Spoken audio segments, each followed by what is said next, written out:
this is what we do when we like something. I said, okay, we'll talk about it when this say term sheets, holidays. I was just tapping my fingers and just waiting. We came back from the holidays, CES.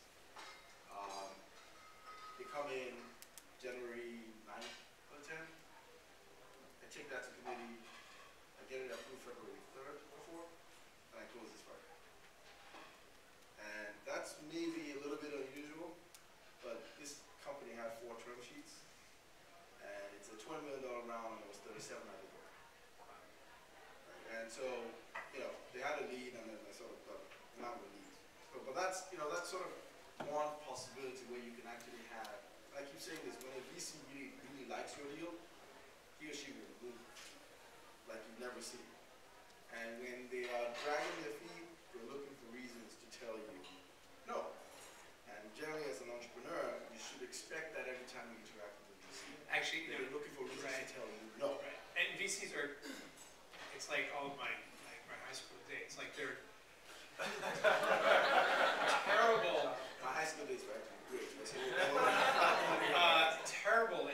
VCs are notoriously terrible at telling you. In fact, as an entrepreneur, I've always appreciated the VCs that get back to me with a pass, right? They get the email saying, you know, we love you, blah, blah, blah. This isn't right for us. Pass. Check it off my list. Most VCs aren't so good at that. I mean, it's hard. VCs see a lot of businesses every single day, and they're people, right? And it becomes painful, it becomes time-consuming, it becomes and they don't want to shut doors on deals that might become good later. We want to know who's interested before we know if we're interested. That's, you know what? And that's a different issue. I hate that. Yeah, but that's a different issue. But I would say one point as an entrepreneur. I mean, I know so many entrepreneurs that I go to all these VC meetings. You know, it seems like they really like it. I think we're doing great. It's in like 4 months later, it's the same story.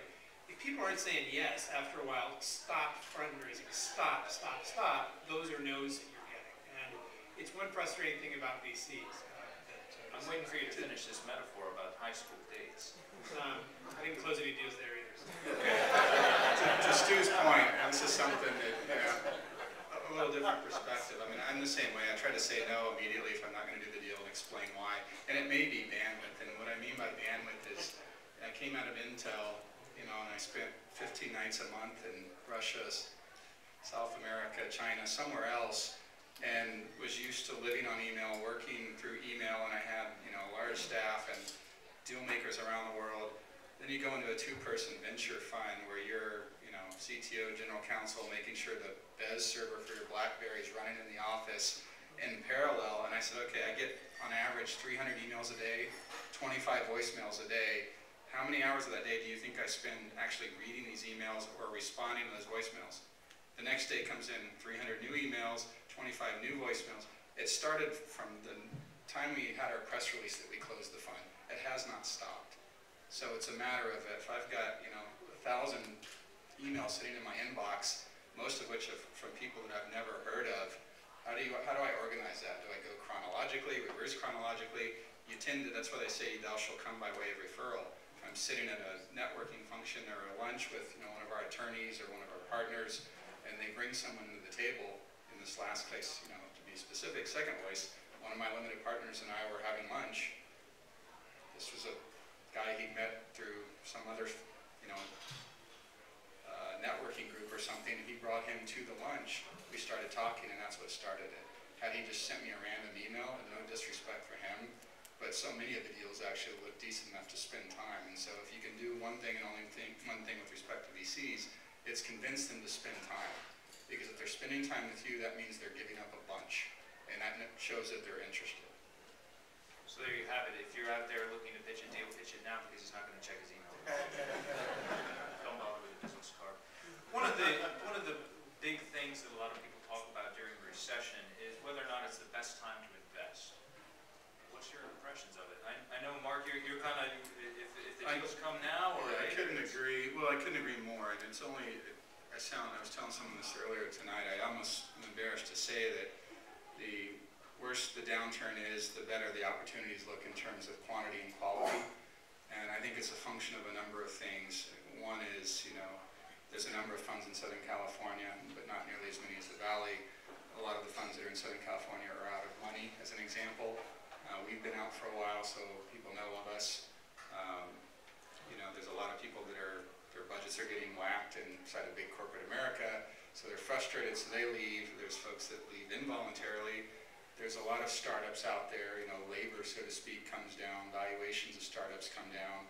And if you look at the historical data, statistically, some of the biggest at least in the tech companies, were formed during really downturn in the economy. Yeah. Stu, what's your perspective on this? It's a downturn. You've just launched iChange.com. Your last company was during a downturn too, in 2003, no? I couldn't agree with Mark more. I think this is from both sides. I think this is the time as an investor to get good deals for all the reasons he said. I like this time as an entrepreneur also, and I think it's coincidental that maybe I do have some foresight here about starting companies during downturns. But I think this is a time where competitors are struggling, access to capital is limited. If you can get customers now, you can certainly get customers when times are good. So if you can get traction now, you're golden.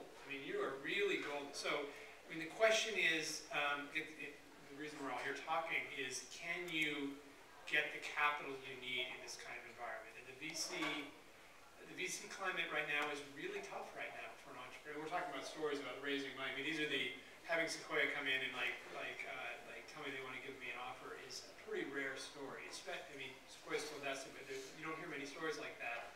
Now is as hard as it's ever been in my career to raise money. So I would say absolutely now is the time to start if, and we can talk about this, if you can get access to the capital you need to pull it off. What's the best way to get access to capital?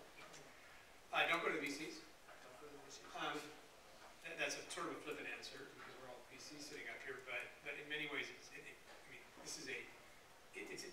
depends. But one thing I would say, and I see this from a lot of entrepreneurs, a lot of people seem to think that VC capital is an end in and of itself.